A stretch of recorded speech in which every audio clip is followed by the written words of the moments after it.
I started my channel with a review of the AAXA 4K1, and aside from a few criticisms, I actually really enjoyed my time with it. Well, today I have the M7, the latest portable projector from AAXA. It looks very similar to the 4K1, but in a much smaller package. Does that mean AAXA is sacrificing quality for a compact form factor? Let's find out.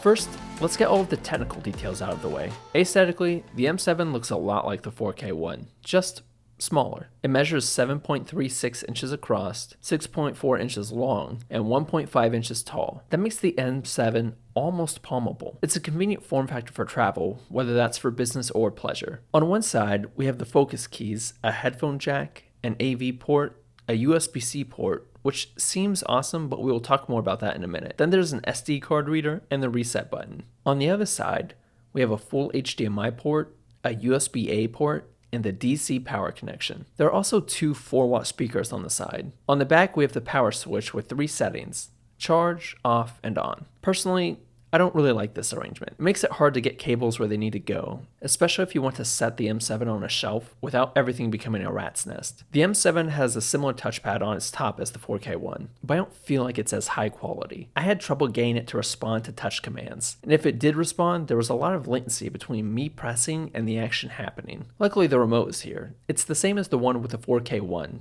but I used it a lot more with the M7. The SD card and the USB-A slots both support up to 64GB devices, which makes it excellent for slideshows or any downloaded movies. So there's most of the hardware. Let's talk about the software side of things. The user interface has had a facelift, but it still isn't ideal, I think. There are still a lot of great settings in here for adjusting the color temperature, aspect ratio, and the audio levels, but I still just think I would prefer something like Android TV. A big gripe from me comes with the keystone correction. You have vertical correction, which works fine, and it's the same as the 4K1, but it's hardly robust. I have a shelf specifically for projectors now, and while other projectors look fine on it, I can never get a straight-on image with the M7. That's because the M7 has no horizontal keystone or any kind of corner adjustment. If you want the M7 to just be plug and play, you'll have to take some time to perfectly position it. Setting it lower isn't an immediate solution either, because the M7 doesn't have a kickstand or any other physical way to adjust the angle. That's pretty annoying, especially considering most other Pico brands have something to address this. In the display options, you'll see an RCA option, which is meant for older devices like retro consoles. A digital AV, which is just a weird way of saying HDMI. It even has HDMI as a picture. And a screen mirroring option. That's pretty awesome. Well,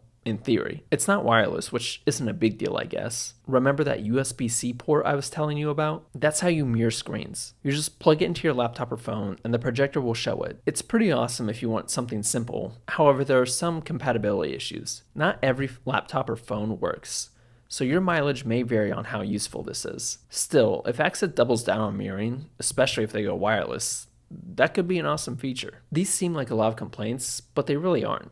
The M7 isn't designed for a home theater setup. It's meant to be thrown in a bag and taken with you. For that, it's great. It has a built-in battery with up to 3 hours of battery life. The brightness is capped at 650 lumens in battery mode, but that should be more than enough in the right conditions. The 4-watt speaker is decently loud. It isn't going to blow anyone away, but it certainly has enough range to pick up some bass, and voices don't sound overly thin. It's pretty much the same audio quality as the 4K1, but that actually makes it impressive in the M7 given how small it is.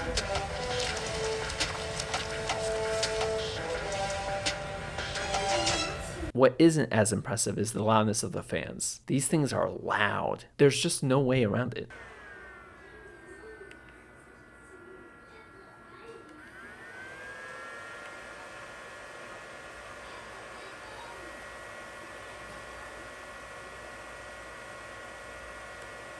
Dropping down to eco mode will significantly reduce the fan noise. You lose some brightness doing that, but I think it's worth cutting down the noise so you can focus on what you're viewing. All of this makes the M7 a great solution for business meetings, camping trips, or just a casual movie night with friends. When you are at home, You can nearly double the brightness by plugging it into the power supply. A 1200 lumen image is way brighter and will definitely help pick out details in whatever you're watching. Speaking of watching things, let's talk about the image quality. The M7 has a native 1080p resolution using a DLP chip. This is where the M7 and AAXA really shine. The image quality of the M7 is just spectacular, and the color range is really exceptional for something so small. Once I got situated with the M7 and connected external speakers, it was an awesome experience. There really isn't anything bad to say about the actual viewing experience of the projector. Movies look great, and I love playing games on the M7. I wouldn't play Fortnite or anything competitive online, but single player games can be an awe-inspiring experience on such a big display. So at the end of the day, my thoughts on the M7 are similar to those of the 4K one. The fans are loud and the UI is okay at best. However, the speakers are solid for this form factor, especially if you can get the fan noise down. And the 3-hour battery makes this a truly portable projector, as opposed to the 4K one, requiring a power supply. The image quality is really the standout feature on this projector though, and I think that's what AAXA does best. At the end of the day, that's the most important thing for a projector. The AAXA M7 costs $488. Which is honestly a good deal for such a competent device. At that price range, AAXA is definitely one of the highest quality images you are going to get from a Pico projector. If you can deal with the UI and setup issues, the M7 is an ideal Pico projector that's worth your time and money. Thanks for watching, guys. As always, hit the subscribe button for more. My new key switches are in the mail, and I have yet another projector review coming. After that, I'd like to expand into some different type of content, so there's a lot to look forward to. I'm Caleb, this is Living with Tech, and I'll see you on the other side.